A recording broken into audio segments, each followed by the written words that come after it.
fixing it, and therein lies the problem of their own. So they say things like, they're on, but they're wrong. Charlize, they're wrong, and hence this song.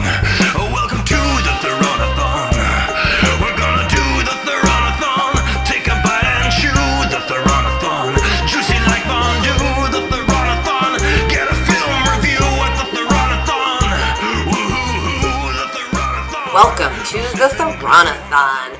We are going through an epic journey of every single Charlize Theron movie that the world is lucky enough to have. And by we, I mean myself, Regina Connolly, and my co-host, Robin Elaine Hitchcock. Hello. And Bob Shields. Hello. And today, we also have special guest, Alex O'Brien. Hello. This week, we are talking about the movie Young Adult, written by Diablo Cody, and it came out in 2011. Yes. Excellent. Good thing I knew that. And I think we should dive right in with our one sound movie review. I'm going to cheat a little because this is technically a word, but my review is yup. That's, yeah. I think mine is like... Mine is... I think mine is... Ooh. See, I feel like this one was the hardest one I've had to do because I love this movie so much, but it makes me so uncomfortable. And I'm like, if I make an uncomfortable noise, it'll sound like I don't like it. That's what I was thinking. I was like, I don't want to sound like I dislike it because I love it, but that is what it is. It is a hard movie to categorize and a hard movie to analyze for that reason, because it's like, it's so tense and drawn out, and you're like, you know something is going to blow up at some point. Mm-hmm. Yeah, and it does. And it does. Oh, it does. Well, but it's also so, like, you're drawn so into it, and it's so compelling. I'm going to give the quick plot summary. Yes, please. Yes. So, Charlize Theron plays Mavis Gary, and she has made it big, in air quotes, and gone to Minneapolis and is a ghostwriter for Young Adult, a popular young adult fiction series that is ending. And we see her in her apartment, and she gets a baby announcement from her high school ex-boyfriend. And she's all, like, cranky about having received it. And then she decides that she is going back to her hometown of Mercury, Minnesota, and that she has decided that she and her high school boyfriend are meant to be together, and that she is going to break up his marriage and seduce him. She also meets Patton Oswalt at a bar and realizes that she knew him from high school as well, and they form a connection in the movie. And he is like, don't do this to her high school boyfriend's name is Buddy. He's like, this is horrible. Buddy Slade. Buddy That's Slade. such a good name. And we basically watch her interact with Buddy Slade in increasingly uncomfortable scenarios. And she's, like, very, like, judgmental of being in this small town, and she feels like, you know, better than everyone else. She was the popular, you know, beautiful girl from high school. And she goes to, like, the baby naming ceremony and has decided that, like, Buddy knows that they're going to be together, and she tries to be like, all right, like, we're going to make this work. We're going to get you out of this marriage. And he's like, you're better than this. And he goes away, and then his wife spills wine on her blouse, and then, like, publicly in front of everyone, she starts, like, freaking out at her and, like, yelling, and then reveals that, like, she had been pregnant with Buddy's kid when they were 20, but she miscarried. You know, she's like, I could have had all this, but I don't, and don't you hate me now? And the woman's like, I don't hate you. Like, everyone, like, has this awkward pity for her. So she's humiliated, and then she runs into Patton Oswalt's arms, and they have an uncomfortable sex scene. And then his sister is basically like, but you're the most beautiful, popular person, and I need to imagine you in the big city to make my life in the small town mean something. And then she gets into her beat-up Mini and drives back to Minneapolis. That's correct. Yeah. That's all, she has a circular character arc.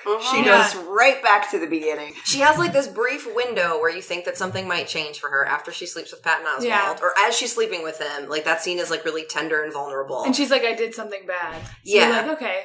So she's admitting that she did something wrong, but then there's a shot of basically Patton Oswalt asleep with his arm on top of her, which echoes mirrors a shot from the beginning of the movie where she goes on a first date with a guy. This is, like, one of my favorite scenes. Oh, I love it! So much. 50 favorite scenes. Like, so she goes on a date with this guy, and he's like, yeah, so I ended up being in Southeast Asia for about 3 months. She goes, yikes.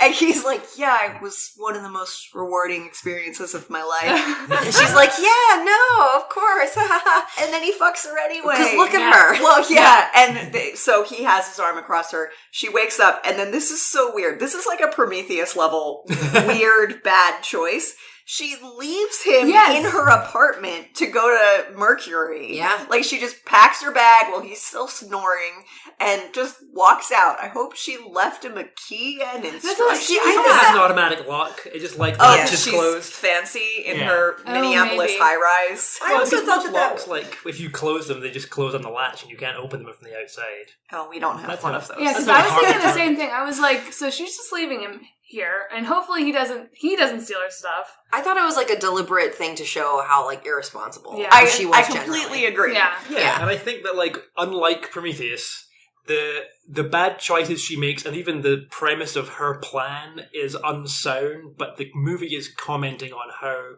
irresponsible and unsound that plan is, even though it has its own clear. Bob, we have a Internal limited logic. time to record today. We cannot go back to talking about Prometheus. I apologize for bringing it up. But it is so. Stop it! Like the movie has so many layers. I feel like there's so many things to talk about. I think like the frame of her work and like being a ghostwriter and it being a novel for people who like aren't adults yet. And the movie is very much like, yes, she is a high school person who Because it's a Sweet Valley High-esque series. Yeah. Which is why it's being canceled, and which they make a funny comment about. It's like, oh, there's no vampires in it. She's writing about the most popular girl at Waverly Prep.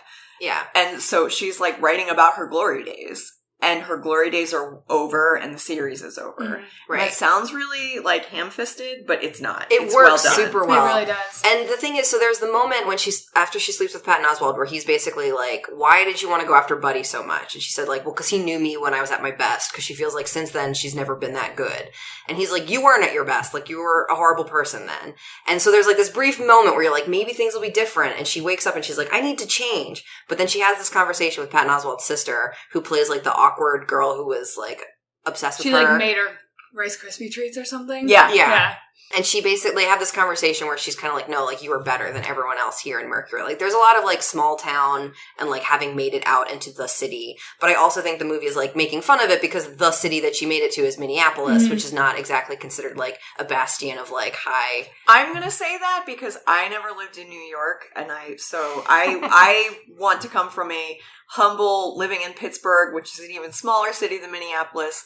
They do a great job of making it clearly hypocritical for people to feel fancy for living in Minneapolis. Yeah. And I think they do a great job, I was going to say like set design wise, of showing that she's not that fancy. Like they Right. surround her with such mundane objects, like in her apartment, like those like Bed Bath and Beyond style like crates and stuff like that. Yeah. Like it's tacky. Like a lot of the stuff that she has is tacky. And it's like the stuff she's doing at home in Minneapolis is the same thing she does when she gets to Mercury. Mhm. Like she watches Keeping Up with the Kardashians, Yes. like all day. She at eats her, fast food. at her fancy city home, and then she comes to Mercury. Yeah, goes to the KFC or Kentucky Hut, gets KFC. Which Buddy and has watches- never heard before. Yeah. And he's like, you're a genius. It's like, wow, you really are a writer. So something that's a little interesting about me in this movie is that the reason I watched it in the first place is I heard about it on a podcast. Back when I first started listening to podcasts, Extra Hot Great had an episode where they talked about it. And I was like, I must watch this. It's so good. It's so good. Yeah. And it is so good. Well, I watched this when I was living in Scotland, drop, and I watched it with an American friend and two British friends, and my American friend and I loved it, and we thought it was so good, and I felt like it reminded me a lot of people that I knew, Yeah. and I felt like the cinematography in particular, like I always talk about this, but there's one tracking shot in the movie where she's driving to Mercury, and the camera just shows like her face, and then it's like Staples, Chili's, Kentucky Hut, and then like the highway road signs, and I was like, that looks like where I grew up, even though I did not grow up in Minneapolis or in Minnesota, and it's because like, you know, Small those- towns are all the same. yeah, like these big chains replicate themselves, and it felt like really visceral to me on like multiple levels, and I think for my British friends who saw it were like, well, she was unlikable, but like I, you know, like that was really kind of, Yeah, it only represents culture here. It does Yeah, not yeah, represent for culture sure. anywhere else in the world. They don't have mean people in the UK. We don't. So the things that she's commenting on that she's escaping from just don't exist. in the Okay. UK. Yeah. So I love how much product placement there is in this movie, and I'm so curious how they cleared all of that. Like, so she drinks Maker's Mark a lot, yeah. and Yeah. she's an alcoholic, which Yeah. we've not mentioned yet, I don't think. I love how Maker's Mark is like, yes, we will be the bourbon of alcoholics who consider themselves fancy. Yeah. She's chic. But she's like medium chic. Like she Yeah. shops Yeah. at Macy's for her silk dress. Yeah, she's like, Right. ooh, Marc Jacobs is the fanciest I Right. can think of, Yeah. kind of thing. I do think the movie does a great job of casting and utilizing Charlize in this role in particular. Like, I can't imagine anyone else doing this role that No. well. Me neither. And I feel like she just looks so different from everyone else in the movie. Like, Right. they all look like normal people. Yeah. And it's almost like, you know, like she is like an A-list movie star who like walks into Mercury, Minnesota. And it's kind of like, yeah, that would be. Yeah. I love the scene where she's putting on all of her makeup. Yes, That yes. is one of my favorite things in it. She just like puts all that foundation on. She and wears she's a just, like, weird amount of foundation. Yeah, like she like the first time I saw it, I was like, "This is honestly a little bit like horrifying." Like, it's like she's like a monster, like slathering on like her. Yeah. It was just very uncomfortable for me to watch for some reason. I have some makeup tips for Mavis. I loved how many manicures and pedicures she got. Like, they Yeah. kept doing this repeat shot of, like, her getting ready, and it was sort of like her putting on her, you know, persona to go have the Right. perfect outfit for each instance where she was going to seduce Buddy, and they were always wrong. She overdresses for Yeah. everything. She wore like that little tight dress to like a TGI Fridays. Yeah. Yeah. Which TGI Fridays clearly would not give them a clearance. Yeah, so they yeah, had to make exactly. up Champion O'Malley's, which is a great title for that kind of restaurant. So another thing I think we glossed over is that Patton Oswalt's character was beat up and Yeah. permanently injured by high school jocks when they were in high school. Mhm. And so like he uses a crutch and his dick is broken is I think how Yeah. they refer to it. They do? He's like, I piss and come sideways, Yeah. which is beautiful imagery. Another little detail I love is they're hanging out and a guy in a wheelchair appears at the yes. bar and he's like, the happiest cripple in Minnesota. And Mavis is like, he's my cousin. He took all the attention away from me at my sweet 16. And that is, I think, the best scene because it's basically like showing that like she can be as ugly as she wants to around Patton Oswalt, and like Who it's also is fine. perfectly cast. In this Yeah. movie. Yeah. Yeah. And like I think this is like one of the movies, which is the reason for me wanting to do the podcast. Like I would say this might be my favorite role to see her in. Like I just think she destroys the scenery in every scene that she's in. There's so much like scripted stuff. Like I think of the little scene, which Robin, I need for you to make a gif of this. But so she has this like weird adversarial relationship with the woman who checks her into the Residence I Inn. love it. And she's like, those donuts are only for like rewards members. And the look of like hatred on her face when she picks up the donut anyway and shoves it in her mouth and it's just like, fuck you. Like it rides on the heel of a moment of you seeing her like so vulnerable, and the way that she like transitions between being like vulnerable and lonely and awful and then just being like so cruel and yet so hilarious. I'm Yeah. like, oh, it's so good. I think this is the first time I ever saw Charlize in a comedic role, and she's amazing at it. She's great. She's very funny. Her face is just like stone. Like she just, it's just like terrifying. And her timing, she's just really, really good at it. I hope that we end up seeing, when we go back through the Yeah. catalog, I hope there are other roles. I'm not sure. Oh, A Million Ways to Die in the West. Oh, Oh, no. God. Well, she's also in Arrested Development, which I've Oh, never yeah. seen. Oh, of Yeah, course. it is. All Oh right. my So gosh. I Yeah. think that came before this. So I guess It this did. was the second time I saw her in a comedic Yeah. role. But It's the third season. But it's a very different kind of comedy. That's a very broad comedic role. Yes. This is the opposite of that. Yeah. But she's so good. She's so good, and like the way that she has incorporated like the rudeness of her character to become so casual and like second nature. Like when she's at Champion O'Malley's and the guy like sets down the fork that's like wrapped up in a little plastic paper thing. That's called a setup. But she just looks at him and it's just like, I'm not gonna need that. And it's like so like, I don't know, it's such like a little thing, but I found that moment so delightful and I couldn't stop laughing. Yeah, she balances all the traits of her character incredibly well with like Yeah. watchmaker's precision. It's so Ooh, what a perfectly nice done. phrase. Yeah. It's so like perfectly done. And I honestly can't think of another role that even comes close to matching it. I'm like maybe Julianne Moore in Magnolia, but I'm like beyond that I'm like I can't think of another role, male or female, in anything that is as well played as this one is. It's Like so it's good. one of the best acting jobs I've ever seen. Was this nominated for anything? She was nominated for a Golden Globe, I believe, but I don't That think she was sounds nominated- right. But I don't believe she was nominated for an Oscar. She Well, was that's a not. travesty. Yeah, because this is amazing. Well, I Like, think like it's the same thing with like how comedic performances, no matter how great they are, often are overlooked for the Oscars. Hence the Golden Globe, they have separate Yeah. categories. So, like, So yeah, exactly. Yeah. So it's like, they're like, well, she was, like, in a funny movie, so it's not as important as... Right. And it was a movie written by Diablo Cody, so we Yeah. refuse to take it seriously. Diablo Cody is Except an Oscar winner. I know, but I Ellen think Page people was have... nominated for an Oscar for Juno, too. Which but- this is reuniting Diablo Cody And and Jason Reitman. Reitman, Yeah. who direct Juno. Which is one of my favorite movies. Yeah. I also want to talk about, like, the opening credits for this movie, I think are some of my favorites. So she's, like, driving to Mercury, and she puts on, like, a mixtape that she made for Buddy. And there's... I think it's from Buddy. Oh, from Buddy. That Yeah. would make more Yeah. sense. And It's called Mad Love. From Buddy. And there's this one song that she plays, and then she, like, rewinds it and just plays that song over The and over. Concept by Teenage Fan So Club, good. which has been stuck in my head Yep. since I rewatched this movie. And it's like, I just don't think I've ever seen a movie do that type of thing before. And, like, I certainly know people, like, with cassette tapes, like, that was a thing. And, like, the rewind and just, like, the song on repeat thing. I don't know. I thought Because that was it's such a great. true cool- thing, too. Well, I'm sorry to interrupt. They No. also do the cool close-up of, it's a clear cassette tape. Yeah. And I don't know, I loved it. Yeah. And like, it's a great metaphor for the movie. I know.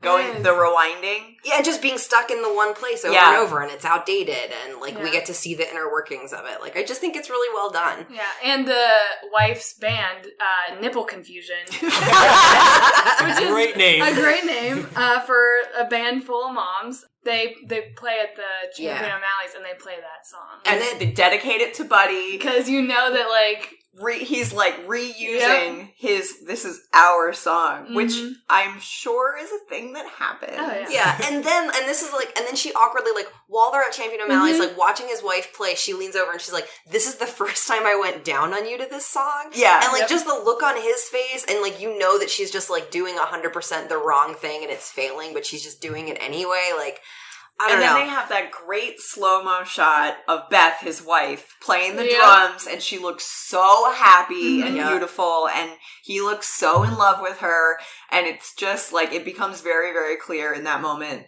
poor Charlize, you have no shot. Yeah. Although I guess in the subsequent, like, 2 scenes later, they do share a kiss. Yeah. And I went back and rewound. He definitely Yeah. goes in for it. Yes. He's hammered. drunk. Yeah. Yeah. Which she got him drunk. He's like fall down drunk. Yeah. But he does go in for that kiss. Yeah. So I don't believe that. Yeah, he does because when I thought about the movie, I always think like, oh, she kissed him, but yeah, Right. it is a very mutual right. kiss. But like you said, he was hammered, and she knew he was like hammered. And had been, like Regina said, like plying him with alcohol. And she Yes. knows that he hasn't been drinking for a year while his wife Yeah. is pregnant. So it's like he definitely was not prepared to do those things. yeah. And also, like, while all that's happening, like, Patton Oswalt is in the background looking at her like, what are you doing? Like, he's the only one, like, I think part of the movie is that, like, they have the talk at the bottom where it's like it turns out that the wife is the one who invited her all along because people like knew that her life was a shambles and like pitied her, but their pity like didn't extend to like actually like doing anything like caring or helpful. And it's like Patton Oswalt can see that like something is terribly wrong with her, but he is like actually talking to her like a person. Like, there's a scene where, like, her mom finds out that she's been in town, and they go to, like, her childhood house, and you see that her room is preserved exactly the way it was. And then her mother, her father, and her, like, sit down at the breakfast table, and she says something. She's like, I think I'm an alcoholic. And they just are like, moving on, because, like, they don't want to hear or think about what's actually going on. And they have, like, the picture from her failed marriage still up. And What like, a fantastic photograph. It tells so much. and the mother's response where she's like, Mom, like, take down the picture of my wedding. Like, we're divorced. And she's like, but the wedding wasn't a failure. Think about the tiramisu. And it was just like, so many details. I know. Oh, I also love Charlize's hatred of babies. Like, it's all focused on Buddy's baby, I suppose. But at one point, Patton Oswalt says, Buddy has a life. And she says, he doesn't have a life, he has a baby. And babies are born. And then the mom is like, oh, he has an adorable baby. And she says, have you seen it up close? Her face. That's my moment. favorite. That's like my favorite line of hers because the way she delivers it, she's like, "Have you seen it?" Like it's just so perfect. Her delivery. Of Oh, that and line. when Beth says, oh, isn't the baby Buddy's clone? And she says, I see you in it. Her, I think, is a girl. Yeah. Who cares? It's a baby. Yeah. I also like the contrast, like, of her, like, when she, like, they do the buffing her nails and putting her makeup on, and, like, she's in her uniform, and then when she's not, like, she's, like, so, like still beautiful, but like schlubby, like with her Disheveled. like sweatpants, and the way that she like walks, just sort of like shuffling to things when she's like just like not in her. Like, I think part of that is that she's hungover. Yes. like during All the daylight time. hours. yeah, One thing I love is she wakes up like face down with her hand on a wine glass and then grabs a 2-liter of Diet Coke and chugs it. And I'm like, girl, I've been there. Guys, you want to do Ebert or Mebert? absolutely. All right, so I forgot to make one, and so I had to like scribble something down beforehand, so you guys might guess which one it is, but I wrote down 2, one of each, to try to sidestep that trap. So I'm going to say you guys get to pick, let's say A or B, and then you'll figure out. B. You'll guess. B. In what could be a darker sequel to Mean Girls, we see the plight of the queen bees as they approach 40. Mebert. I'm gonna say Ebert. I'm gonna say Ebert. It was a Mebert. Bob's so good at this.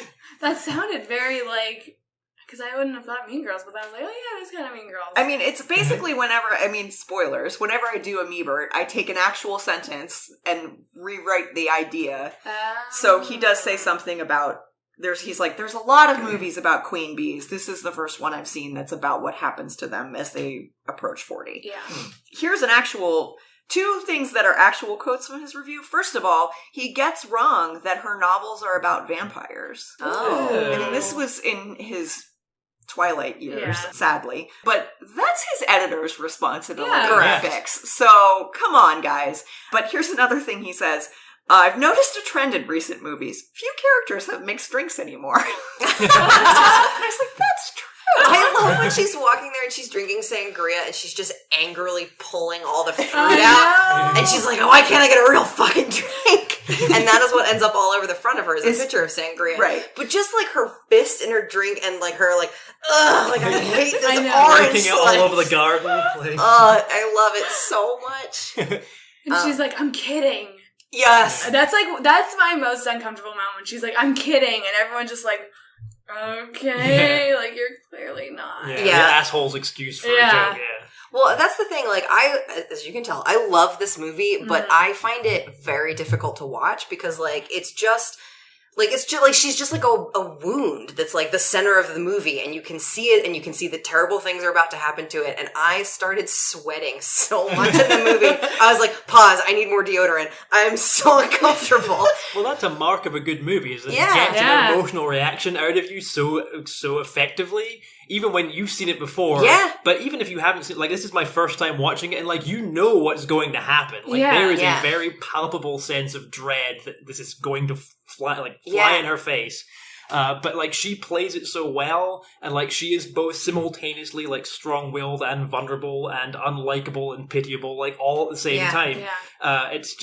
It's unbelievable. Like it's so good. Yeah, I think that's one of the other things that I think is so great about it is like she's unlikable, and the movie like does elicit like pity and sympathy for her, but not in the way where it's like, but she's secretly great. Right. Like, well, like for Yeah. example, like Guardians of the Galaxy 2 is a lot of like, oh, we're anti-heroes, like we're bad people, but we're really got a heart of gold. And I feel like this movie's premise is more like she's kind of a terrible person.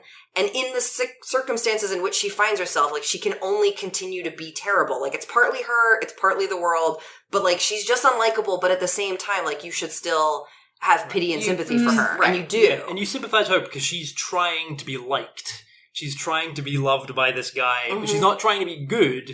She's just trying to be appreciated. Yeah. And she confuses the two. I feel like it's hard because it's really dense, and there's a lot of the movie that's surprisingly silent. Like, for a script that is so sharp, there's a ton of scenes, like the whole opening sequence is almost like wordless. It's just her like pottering around in her apartment, and you learn so much about her by the environment that she's in, how she treats her dog. I was just about to say, we have to talk about her dog, because it's very sad the way that the dog is treated. Yeah. She shoves him in her purse. And she, like, comes back after, like, her 2-day stint of not being there, and she's like, oh, I'm sorry. I think 'cause that you might know be that- one of my favorite jokes is that, do you have a dog in your bag? No. Well, we actually allow dogs. Good, because I have one in my car. The dog's like barking in the purse. Oh, and her car is a Mini Cooper. Yeah. The return of Charlize in the Mini Cooper. Oh, yeah. She's less Oh my skilled at gosh. driving this one. Yes, she does break its front bumper off. And that's the last shot of the movie. Like, you don't see her, like, back in her apartment. Like, she's just in this, like, liminal space between Mercury and between Minneapolis and her, like, beat up, like, vision of, like, this nice car that was representative. And it's like, you don't know what's going to happen to her. Yeah. And you hear her end the novel series being sort of like, you know, she graduated or high school and is off to face the world. And, like, it leaves very open-ended. Like, is she going to take advantage of the possibility for change, or is she just going to do the same shit that she's always done? I'm going with same Me shit. too. Yeah. So I interpreted it more sympathetically, I guess. I was like, yeah, it definitely makes that a possibility that she's just going back into her same old routine. But I was like, maybe it's just a data point for like slow future growth. Yeah, like maybe. hopefully she will remember this in the future. I agree with you, because I think the shot of the beat up car is basically being like,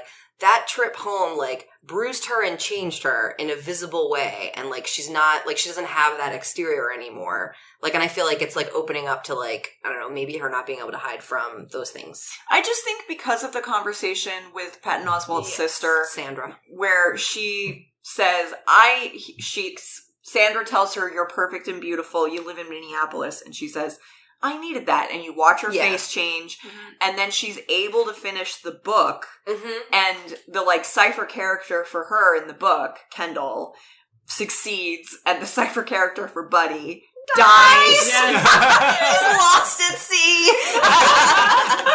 I just feel like she goes back to thinking that she's tough shit, and so Yeah. I don't, or like hot shit, and I don't know if that's gonna make her less of a Yeah. fuck up, Yeah. that she has this new wave of self-esteem, but it's hollow self-esteem. And I think it's like her making him die out at sea. That's her being like, oh, I just got him. Like, he's stuck in this town and, like, I'm headed out. Like, he is lost at sea. Yeah. Right. It's a metaphor for his life. I feel like that scene between the sister is very much setting up, like, the people like the sister in, like, Mercury can't exist without imagining Charlize's life. Like, she's like, when I'm having a bad shift, like, I just imagine what it would be like to be you in your awesome apartment, like, living this, like, glamorous, beautiful life. And I think for Charlize to feel good about her life, she needs to imagine that everyone there is unhappy, that it's boring, that it's, like, small and menial. And it's sort of like, the sister says something about, like, well, if you have everything that you have and you're not happy, like, whoa, like, how could that even be possible? And, you know, I feel like the movie is setting up that, like, you can't find happiness through either of those things. And, like, if you're defining your life in opposition to, like, the thing that you deride, that is not a path to, like... really the only happy people in the movie are Buddy and Beth, and perhaps the other members of Nipple Confusion. Yes. I was going to say, Beth is the best. She's great. What good casting also. Yeah. She's like Seriously. just the right amount of pretty. Yeah, and like, but like, still, like, she's not as glamorous. As, Exactly. Like, yeah, That's what I mean. Like, Yeah, she's yeah. a beautiful woman. It's like movie star, not beautiful. Yes, exactly. I agree. Back to business. I think we should ask an important question. Would Young Adult be improved by a prison riot? I thought about this long and hard. I don't want to dishonor my dad's legacy. I can't imagine that it could be, but I hope one of you can convince me. So I feel the same. I feel like the only way that we might be able to maintain our perfect record of every movie could be improved by a prison riot is if it was in the book series. Like, if it was something that Mavis had written about, like, maybe instead of being lost at sea, Buddy was in a terrible jail and there was a crazy riot That's a good happening. loophole. And, like, he'd gotten shivved or something. Ooh. That, I think, but I'm like, but I don't know. But that's I don't not know on if- screen. It's true, so I don't know if that counts, but I'm like, if not that, then I'm gonna say no. This movie is too Yeah. perfect to be improved by a prison Here's riot. another possibility that just came to me, but I also don't think it fits, is if she had kenneled Dolce. Mhm. A jailbreak from the kennel with a bunch of other purse dogs. So my initial reaction was not dog to prison riot, but like it couldn't be improved by prison. Like, this movie is perfect as it is. Everything Yeah. works. Yeah. But I was like, it would be possible for her to go and visit somebody in a prison.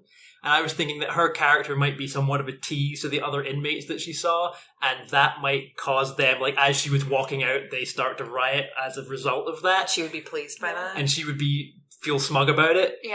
I was like, that's the only thing I can think of. But it that still could doesn't fit. think. I don't think it it adds. I don't think it would either. I don't think it adds, but that's the only way I could think of that you could shoehorn it in. Yeah, that's what I was thinking. I was like, it could be like when you guys said like, oh, like Prison Riot. Like, it could be a very different movie and have it end with her just like murdering Buddy. And then her being in prison and like a riot happening and her not reacting as she does. But I don't think it would improve. But the question isn't, could this movie contain a prison Yes. riot? Right. Yeah. I don't think it would improve. Dad, I'm so sorry. I tried. Yeah. I would also say, I remember the first time I saw this movie, I thought it was so great and so perfect, and the only thing I felt like it didn't need was the Who's Afraid of Virginia Woolf dead baby element. Like, I felt like we didn't need Charlize Theron to have lost a baby to be the way that she was with Buddy. Like, I didn't necessarily, like, I didn't notice it or mind it as much this time, but I feel like even in that, like, big, like, I don't know, cathartic speech, like, it didn't have to have that, in some ways, like, cliche a moment in a way. Like, I didn't know that was necessary. Okay, when I first saw this movie, I had this moment of, oh God, I hope that isn't what this movie is really about. Mm-hmm. But I do not think that it is. Yeah. And I think it is remarkable and elegant and so unlike Hollywood's normal treatment of miscarriage and motherhood for it to be one of many factors of why her life is in shambles. And I actually really, really like that they included that. Yeah. And I think it's interesting to think about, like, if she did have the baby, she would still probably be, like, a terrible... Yeah, because, like, that's the thing. It doesn't, like, define who she is. But it's, like, because if she had the baby, she would probably still be the person that she is. I think watching it the second time, I felt more like, is this, like, total honesty from her? Or is that, like, another tactic? Is that going to be the most wounding thing? To be like, I was you first, and I'll always be that. So, like, I don't know. Yeah. That's interesting. It's notable that does not come up when she runs into Patton Oswalt's arms. Yeah. Yeah. Can we talk about that scene for a bit? What did you guys think about it? I love when she takes off her dress and she has her fake boob, her, like, stick-on bra. Which is very unnecessary to wear with that outfit. Yeah, I think you could wear a real bra, Yeah, you're saying? yeah. Right. But anyway, one of the cups is, like, already kind of coming off, and for anyone who's ever worn those, yup. And so it's just this moment of her taking off her dress, and you see she's not all that glamorous. Okay, a note is, do you guys think that she says, hold me? Hide me. That's what the captions say. Yeah. I think that's better. I agree, I thought but she what said if... hold me. Yeah, I would have Yeah. thought it was hold me, but she, according to the captions, and I rewound, and I was like, I can sort of hear it. She says, hide me, which, what a really miserable thing to say. Yeah. I thought that was really, I feel like hold me again would be too, like, easier cliche, and the hide me was like, I think, like, that's the most honest thing that she says in the whole movie. Oh, wow. I think that hold me is, it's a cliche because it's true. I think that if she had said that, I wouldn't have been like, oh. I also think hold me would have been too much of a meeting of equals. And, like, I feel like the hide me is, like, she wants something from him for her still. Right, and he gives it, and he says... She says, no one loves me, you don't love me. And he says, guys like me are born loving women like you. And it's this moment of, like, because he kind of has status over her in all of their interactions. Because he's sort of, like, when I said the only happy people are Buddy and Beth, he's sort of happy. Yeah. Like, he's content. Right. He's got his distillery in his garage, and he's got his little mashup action figures. He has passions. Right. And But, he yeah. seems... He makes do. Right. He makes do. He could be happier, but yeah. Right. I think he's lonely, Yes. but completely satisfied with his situation where she is clearly not. And that's a moment of, like, oh, he has vulnerabilities and she has just found that crack and worked her way in. Yeah. You know, I thought she leaves him and doesn't say goodbye. And I thought a lot about how does he feel when he wakes up? Yeah, like, I'm curious, like, we've talked about, like, what she's going to be like after the movie. Like, will he have been changed by... I think he goes back to doing what he did. Because I think, like... Probably when he gets drunk enough is like, I fucked Mavis Oh, Danny. Oh, yeah. And no one believes him. Right. Right, because But, everyone thinks he's gay. Oh, Yeah. She calls him the hate crime guy. Right. Yeah, I don't know. I agree. Like, I think he's probably, like... I think, well, the difference between the two of them is, like, how he said, like, guys like him are born loving girls like her. I think it's similar to how he probably thinks guys like me are just going to end up like this. Yeah. Like, I think he's kind of resigned himself to, like, that's what his life Yeah. was always going to be. Mhm. And she's like, this is not what my life is like. Well, like, Because she had this moment of being the Yeah. most important person in the world when Yeah. she was in high school. And she's Yeah. like, I can't possibly be on the same level. What's his name in the movie? Matt. Matt. I also think I think of the moment when she's talking to Sandra and Sandra's like, take me with you to the mini apple. And she just looks at her and is like, you're good here. And like that I think is like true for Matt in a way. Like that, but that he has said that to himself. Like this is where I'm going to be. This is what I've got. Do people really say mini apple? I don't know. I think that's a great name for it. I do too. I think that's also like, get it? She didn't move to New York, guys. Right. Yeah. She's just a ghostwriter, guys. If any of our ones of listeners are from Minneapolis or know anyone who is, please let us know. Yeah. Do they call it the mini apple? Yeah, I think he is a great sort of opposite to her and Yeah. makes a great conscience character. And also the fact that he is just as kind of resentful of people as she is in a way, like not to the same level, but like he is definitely able to connect with her. Yeah. There's a in reason that they way. get along. Right, Yes. exactly. It's a believable connection. Yeah. Another thing, like, that I just think, like, this movie is full of small details that, like, tell you so much. And the first time that she's meeting Buddy, she is getting ready, which we've talked about a lot. But then you see her sitting on the edge of the bed, and you see the clock, and it's, like, 5:30, and she's not going to meet him till 6. But, like, she's ready, and she has nothing else to do but, like, sit there and wait. And I was like, I have definitely been on that date before. Or, like, do you know what I mean? Like, just that feeling of, like, just, like, how empty, like, she's just sitting in, like, a shitty Residence Inn, and, like, everything is hanging on about to go to Champion O'Malley's with, like... yeah, she like cannot wait to It's I think so it was pathetic. a Hampton Inn. Okay. Which, again, why did they agree? It's like, oh, right. It's like, yeah, we have rude high school aged concierges. They have or- donuts for their premium members. Yeah. Yeah, I wanted one of those I donuts. know, right? You got to stay there a lot. What were your favorite Charlize moments in the movie? Or like, why do you Oh, like? Just so many. So many. Yeah, I mean the whole movie is literally driven by her and centered entirely around her. So it's one giant Charlize moment, which I think is why it works so well. Mhm. Oh, I know. Sorry, I didn't mean to. No, interrupt go you. for it. It just came to me. I love the moment where I can't remember what she says, but they're in the car outside of his house, and she says something about him, about like Buddy being miserable or something. Oh, and starts being like a zombie. Oh yeah. She was like, he said he's a zombie, and like starts like cackling, and Matt's like, you are seriously like insane. And that's like a moment where you're like, she seriously is like in her own world, thinking that all this stuff is happening when it's not. Yeah. Yeah. I feel like there's so many. I feel like I've mentioned a lot. Another one was when he starts to pour her another one of his special whiskeys, and he, like, you know, gives her a sip, and she goes, "Ugh," like, come on. And then he, like, fills her glass with it. Yeah. I think taking the donut at the end is my favorite when she's like, because she's So like she's beautiful. like sad.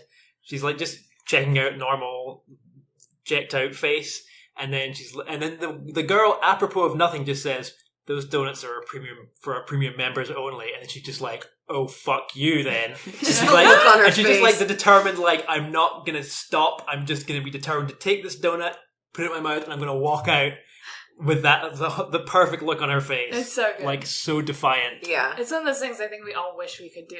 Yeah. We Yeah. have, like, gusto. I like all the scenes of her listening in on teenagers' conversations, Yeah. and then you see her writing it into the books. And she uses it to like try and get Buddy to fall in love with right? her. You're my moon. You're my whole galaxy. I Ugh. I hate that. Yeah? I think. But she makes it work. Oh yeah, I know, it's, that's it's you can't look necessary, away. but it's Yeah. like you're like, oh god, don't say that. I really Don't say think that. like anyone else in this role like wouldn't be able to hold all these elements in one performance. Like Right. it's just Yeah. there's just so much. I feel also the writing and the performance synchronize so well Yes. Right. together. Like this is cemented for me, not just that Charlize is a powerful and brilliant actress. Like now, like that was just like always in the air. Yeah. But, like this is, I can point to a dedicated reason. Like this is why she's brilliant. Yeah. But it also has cemented like how fantastic a writer Diablo Cody is. Like, Yeah. not that that was really in any particular question either, but I was like, I like Juno a lot, but Juno was definitely kind of smug. Whereas this, any smugness in this is very focused. Yeah. Correct. And it I is agree. like, it's so well done. Like, She it's just brilliant. turns on a dime, I think is the thing. Is like, I think both in the writing and in like Charlize's Yeah. performance, like when she goes to see Nipple Confusion, there's one of the moms on the band is like, what the fuck is Mavis Gary doing here? That prom queen bitch. So you know that there's like history there. Right. And then outside of the car, like that woman like tries to get the upper hand of Mavis and is like, it's so interesting to like see you here. Like, and is like trying to like one up her. And without like a second's hesitation, Charlize is like, I just think it's so brave to see a single mother on the stage like that. Like, and just like completely destroys her in the writing, but also in her like delivery. And then you see the woman's face just sort of be like, ugh, like that was so painful. And there's like nothing I can say because like she's not being overtly mean, but everyone knows that she's being mean. It's and a neg. Yeah. Yeah, it's and it does feel very much like you would see that in like Mean Girls, or like you'd see a high school girl say that, and it's like, oh, but how much crueler in some ways, like coming out of an adult woman's mouth. Both that she would think that was like appropriate.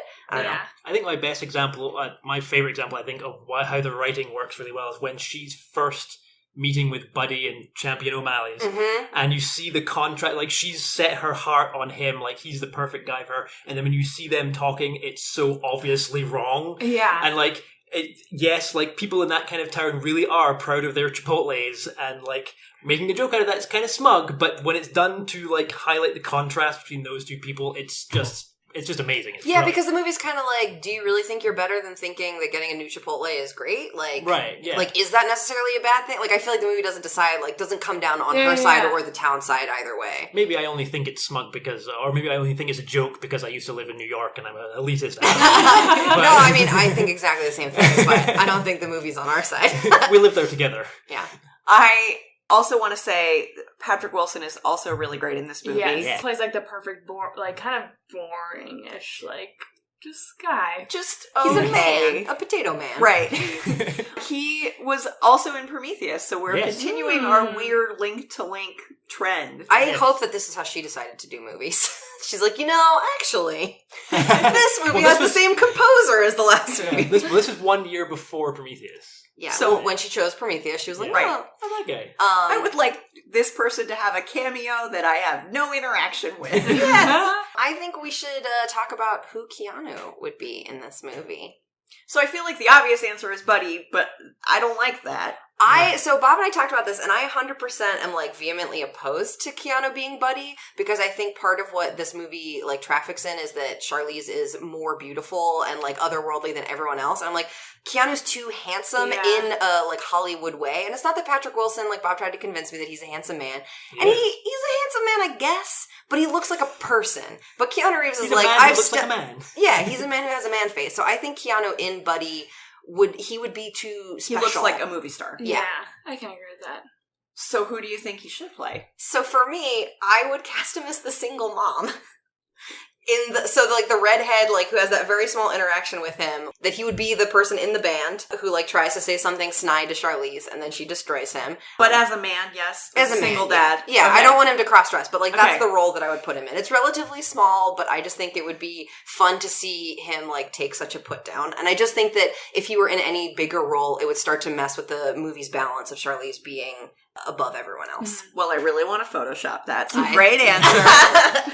What about you, Bob Shields? I would cast him as the happy-go-lucky crippled cousin. I thought about that Being too. like, we can do anything they can do, even more even. Because we had a reboot on positivity. Yeah, because I, much for similar reasons as your previous answer, I was like, I would like to see him in Idiot Ted mode. Yeah. That would be He would superb. that. Just show, and have Patton also being like, I hate this guy. Okay, this is a deep, deep cameo, but I want him to play Alan, her ex-husband. Just in the photo. Just in that one photo. Ah, That would That's actually be brilliant. that's smart, Yeah. yeah. Because she had, that life. I was gonna say a similar deep cameo. I was gonna say he could be not a figure but a voice and be J.K. Simmons's. He's like her boss that keeps calling her. That was J.K. Simmons? Yeah, which I'm pretty sure. I didn't even check, so I could be wrong. But I was listening to it again, and I was like, that sounds like J.K. Simmons. And I was like, it would make sense if it was him, because he's like in the Diablo Cody world. If so, another connection to a previous Yes. episode, because he has like a tiny cameo in Cider Yeah. House Rules. Yes. I'm waiting with bated breath. I know. If I'm wrong, then that's just embarrassing. But he was in He Juno. was. Yeah! Mavis's publisher, voice uncredited. Yep. Very well done. I heard it and I was like, that's J.K. Simmons. I'm so glad I you're got guessing you. on this episode. Excellent. That would have gone completely unspoken. Yes. Can we also, like, the names in this are so perfect. Mhm. Buddy Slade. Buddy Slade. I love it. Any other Charlize notes? She's beautiful and perfect. Oh, did you want to talk about the state of these guys? Her eyebrows are glorious. They're even better than they are in Prometheus, which came after this. Because I think that the makeup-wise, they filled them in a little bit more. Yeah. Oh, because she's not so icy Right. as she was in Prometheus. I'm so proud of you. Well grown. Yeah. Well grown. One thing I want on Mike is, Alex, why did you ask to guest on this episode? Ooh, because it is one of my favorite movies, and I think she is really great in it. And I don't know, I just really I think it's like one of those movies that I'm like, it's perfectly cast, and like it's perfectly, like the story ends the way you kind of want it to, and I like that the blow up in the movie at the end is a blow up, but it's also not like a life-changing thing for anyone. Like, Yeah. when she leaves that place, like, they're continuing the party, and they're going Yep. on about their lives. Even her parents, who are, like, there at the party, who are just like, stop it. Like, they're just gonna stay there, and she's gonna stay the same. And I just really like that. Well, we've really loved having you as a guest. Thank you. Yeah. Yeah. So we've got one more segment, which is to talk about our rankings. Mm-hmm. I'll go first. This is my new number 1. What's your number 2? Fate of the Furious And your number 3? is Prometheus. That's right. Okay. I couldn't remember if Prometheus had unseated Fate of the Furious, but it did not. No, not even. All right, we're not going to open that can of worms. Yeah. Bob Shields, what's your ranking? This is also my new number 1. Yay. Kind of for similar reasons that Bagger Vance edged out Italian Job. Because it feels like it's made by people. It's not like a corporate product. This is like a real movie about a real feeling person, and it's like expertly crafted and written and performed. Yeah. Well, The Rock is a real feeling person who's expertly crafted. No, he's written, like and a performed. caricature I know. monster man.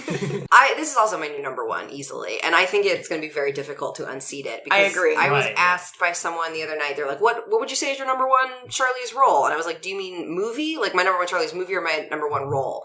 And I think, I haven't seen all of them yet, but I think this is easily, like, I think the best role that she's ever played. Like, I think it's amazing. The only shot any movie has, obviously we've still got a lot of movies I haven't seen, but I'm going to have a lot of thinking to do when we get to Mad Max Fury Road. It's Yes. true. Well, see, I think I might think Mad Max Fury Road is the best movie with her in it, but I think this might be her best role. Well, And we'll it's tough. find, We'll we'll find find out. Stay tuned. Don't hold your breath for the Mad Max episode, guys. Yeah, that's going to be We're wild. saving that. We're saving it for a good one. So we should say thank you to Alex Reed for our perfect theme song and outro. Thank you to Alex O'Brien for coming on. Thank you for having me, guys. You can see her at the Arcade Comedy Theater almost every Sunday hosting Bonus Stage. You can see her in Side Quest, which is an arcade house team, as well as The Well-Known Strangers. So come and see Alex be funny if you happen to be in Pittsburgh. Fortunately, you can also see Regina in both of those Yeah. teams alongside her. But come for the Alex, stay for the Regina. Or the other way. What's the good one? I don't know. Anyway, most importantly, Thank you, Charlize! And now you've heard the Theronathon. Every word of the Theronathon. It just occurred, the Theronathon. I hope your heart was stirred by the Theronathon, and that your kitties purred at the Theronathon. Your curiosity spurred by the Theronathon. You're turning into a nerd for the Theronathon. And if you're flipping the bird at the Theronathon, we are undeterred at the Theronathon. We're eating yogurt and curd at the Theronathon. He gives her his homemade whiskey that's Yeah. aged for 8 years, and she chugs it, and then she goes, was I supposed to say that? oh, I'm sorry, I do have to say this. He's like, let's let it age some more. And I was like, whiskey doesn't age in a glass bottle, Pat Oswald. You'd have to put it back in the barrel. He's in Mercury, Minnesota. He probably doesn't know that. He's never been to the whiskey experience. Okay, fine.